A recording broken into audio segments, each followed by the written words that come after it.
কি হয়েছে? ওই হাতটা জোড়াটা মানে ভেঙে গেছিল, খুলে গেছে, বলতে পারছি না। আচ্ছা, দেখি কোন হাতে। আচ্ছা, বাম হাতে না? হুম। তাহলে 10 বছরের বাবুর সুপ্রাকন্ডালার ফ্র্যাকচার, এটা টাইপ 3। তো ভেঙে একদম উপর হয়ে বসে আছে, বুঝছেন? এটার কাজ হচ্ছে অপারেশন করা, কথা বুঝছেন নি? কিন্তু আমরা অনেক সময় টেনে আনতে পারি, তো আমাদের চেষ্টা থাকবে টেনে আনা।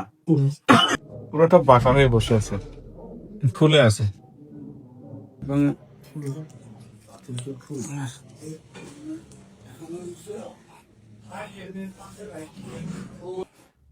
এবং নাড়েল বাবা, নাড়ে। না না মেয়ে সঙ্গলগুলো নাড়ো। কি করলাম, সামান্য অবশ করে বাহ।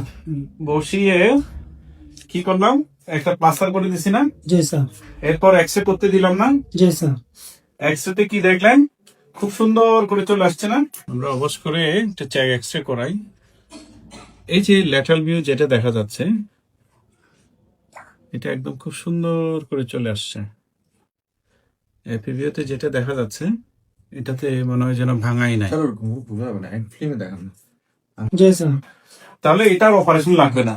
জি স্যার। বাবা খুশি? বাবা খুশি স্যার। আমাদের ছেলে খুশি? খুশি ছিল বাবা। খুশি। আচ্ছা, ঠিক আছে, তাহলে এই রোগীর আর অপারেশন লাগবে না। জি স্যার।